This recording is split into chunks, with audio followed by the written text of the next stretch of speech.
Well, as little Lisa Irwin's parents move back into their home, a lot of folks are wondering just how active the investigation into her disappearance really is. In particular, if police are focusing on the theory that the mother or perhaps the father may have had something to do with her disappearance. Baby Lisa was reported missing back on October 4th. Since then, investigators say they have pursued thousands of leads with almost nothing to show for it. It's a scenario that's happened plenty of times before. So what happens now when these kinds of cases seem to go cold? Joining me now, Executive Director for the Children's Division of the National Center for Missing and Exploited Children, Robert Lowry, Jr. Robert, thank you very much for being here. What do you believe the police are doing right now? Because they say they're pursuing all theories to track down the possibility that this baby may be out there right now in someone's hands. Well, thank you, Megan, and thank you for having me on this afternoon. And yes, you are right. The police investigation is probably not as visible as it was from when Lisa was first reported missing. So that doesn't mean it's not as aggressive as it was from the start.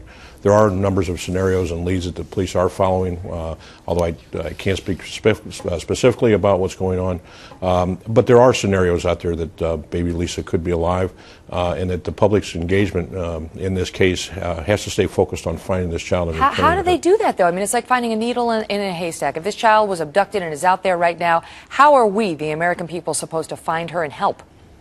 Well, dissemination of that child's image is one of our most powerful tools, and making the public aware of this child being missing is one of the keys to finding the children.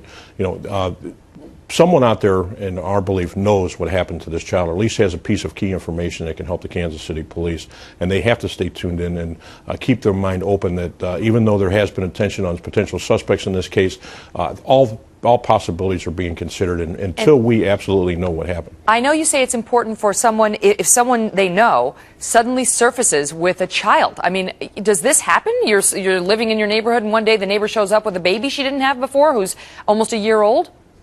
We definitely have seen that scenario in the past. We've seen scenarios where it has been someone within the family unit, but we don't know. And that's one thing, is that the public it remains the eyes and ears of law enforcement. If there has been suspicious activity, or someone has shown up with an infant with not a real good explanation, we really urge that person to contact their local police and report it. And that may not even be in the city of Kansas City. That may be in other parts of that region. Yeah, and I want to show the viewers, because I know one of the things that your group works to do is age progression images. Now, baby Lisa she disappeared when she was 10 months old. Now she's a year old, so it's maybe a little, unripe in this case, although babies change very quickly at that age. But just to show the viewers the amazing technology that you folks employ to help law enforcement, take a look at this picture of Sherry Mahan. She was abducted or disappeared back in 1985 when she was 8 years old. Look what the center has done for her image back, from 1985 to present day, what they project she would look like. It's incredible. And here's another one of E10 Pates. He was taken when he was 6 years old, or disappeared when he was walking to the school bus in New York City. An age projection for him, just looking a little bit older. Robert, the way you do this is you take the image of the baby, of the child, but you also need the images of the biological parents to do it? Biological parents and the siblings, we need images of them when they were that same age, so that our artists can make comparisons of the family features, so that we can make a rendering of what we believe that child to look like at the current age. This has been a hugely successful program in the National Center. We found hundreds of children as a result of these age progressions.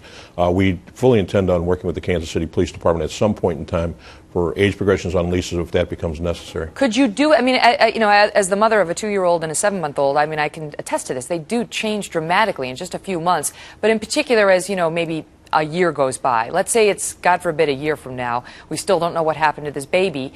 Could you do it then? Could you we have a split screen here of Jeremy Irwin and Deborah Bradley. Take the images of baby Lisa as she looked when she disappeared, and then from the family you would get a picture of the two half-brothers? Yeah, those would all be helpful. Anything that we can find of any family trace that would be unique to that family, that we can maybe come up with what we call a rendering of the child, or a composite, so that the public could use that if they see anyone that looks like that child. Again, I think the results of that have been remarkable. I point to J.C. DeGard. I think many cases, and many of us believe that was the age progression we did of her to J.C.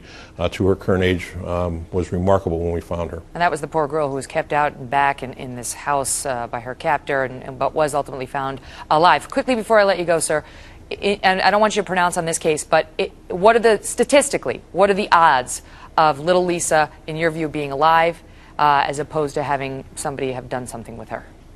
Well, as time goes on, things become more dire. We don't know for certain, but there have been many scenarios, Megan, where we found children after many years. I point to Carlina White in New York City, who was abducted as an infant. She was found 23 years later, just this year. There are many, many scenarios. I hate to speculate or actually point to statistics, but unfortunately, so as time goes on, we do grow more concerned that the situation is dire. Yeah, well, you do such good work and have helped so many families. Thank you so much for coming on. We appreciate it, sir. Thank you for having me. And as I mentioned, they have been helping in the baby Lisa case as well, and will continue to. Well, coming up next.